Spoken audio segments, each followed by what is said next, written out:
century, people had fear of the sea, like you can be sunk in the storm. But today maybe they are more self-confident and are not so afraid of the sea like this, like such. So now we are talking about safety. Yes, safety is. There is advantages but risk. Yes. What happens if?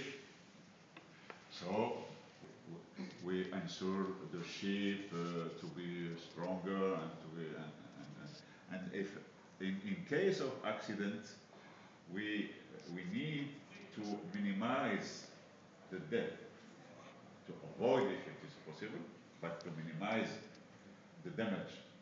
So there is many things.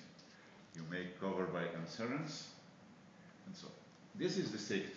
It's a big and a huge procedure.